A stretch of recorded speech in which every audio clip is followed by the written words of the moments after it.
En diciembre de 1914, un agente de generales zapatistas designó como gobernador interno al del Estado de México a un joven estudiante de medicina. El nombre del joven gobernador de apenas 20 años de edad era Gustavo Vaz Prada, con el objetivo de reafirmar los postulados del Plan de Ayala promulgado por Emiliano Zapata. El nuevo gobernador puso en marcha la Comisión Agraria Regional para realizar el reparto de tierras. Desde el edificio, despachó el joven Vaz, quien combinó a los funcionarios a mejorar los salarios de sus trabajadores. Además, impuso medidas contra los abusos de los comerciantes luego de que el costo de los productos de primera necesidad se multiplicaran por la guerra del 18 de mayo de 1915. Gustavo Vaz decretó la congelación de rentas y eliminó los juicios de inquilinos. Además, estableció la colonia de obreros y giró instrucciones para un gran número de ciudadanos que participaban en la elección de sus autoridades, buscando que adquirieran un mayor compromiso con los asuntos de localidad durante su primer gobierno, que duró alrededor de un año. Gustavo más luchó por implantar medidas que hicieran posible el ideal zapatista, como pensamos en la intención de una división de poderes.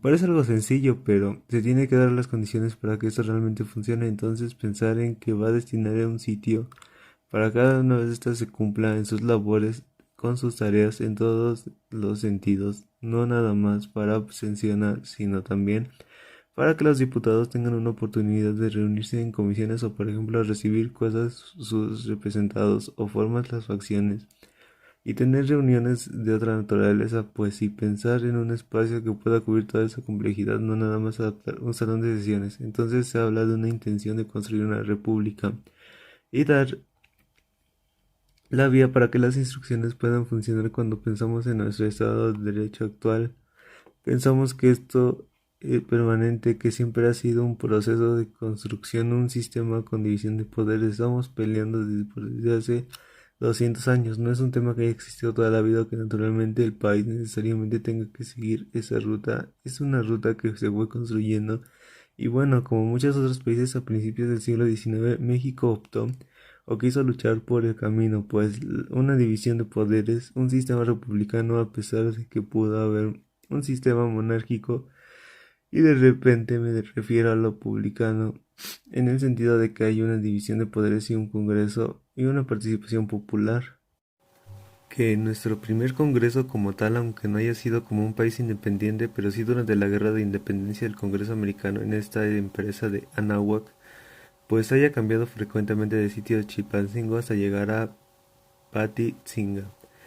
Y así fue un esfuerzo muy grande de poder consolidarlo. Como resultado de la Constitución parece muy natural, y cuando estudiamos la historia hablamos de la Constitución de Apatzingán como algo sencillo, pero en realidad implicó que hubiera un ejército cuidando este Congreso para que el Congreso pudiera sesionar y pudiera actuar en la medida de lo posible, primero dar a luz una constitución y después en los territorios que habían ganado los insurgentes, pues ponerla en práctica y realizar una vida republicana, eso es interesante. La itinerancia o este congreso que va de un lado a otro, pues tiene mucho que ver con esas virtudes que van viendo al país y la vida política después de que España dice que no nos va a reconocer la independencia y que Iturbide es nombrado coronado emperador. Se forma el primer congreso. A la primera tarea que tenía la Junta de formar los estatutos para la elección, la formación del congreso, y se forma este primer congreso en San Pedro y San Pablo. Entonces esto también muestran que había un lugar fijo para contar con un lugar establecido específicamente para las funciones legislativas. Pues es una gran proeza, es un gran logro, pero entonces se aprovecharon esos espacios que existían, como ese colegio que había sido abandonado por los jesuitas después de su expulsión, y entonces después de ahí se reunió con el primer Congreso Mexicano. El antiguo Salón de Comedias en el Palacio Nacional se adoptó para funcionar como Congreso hasta 1872. Se sesionó de manera regular, a excepción de los momentos en los que hubo intervención francesa o intervención norteamericana, o el propio gobierno tuvo que moverse de sede el ejecutivo, y al poder mover el poder ejecutivo se iban moviendo otros tres poderes junto con el carruaje. De repente ahí con Juárez, no curiosamente, algo que también haya caracterizado es itinerancia. No tiene nada más que haber tenido una vida política, sino también en tres ocasiones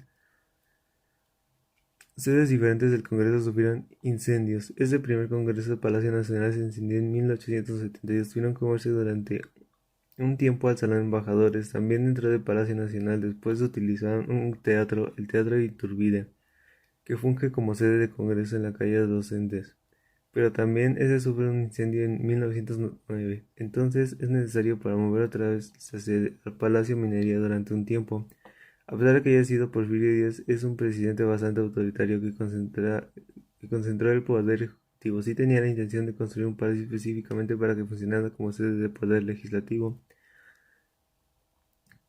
concretamente de la Cámara de Diputados. Es un edificio que emulaba el Capitolio de Washington y que ahora tenemos un recuerdo de nuestro monumento a la revolución, la cápsula de lo que iba a ser Palacio Legislativo.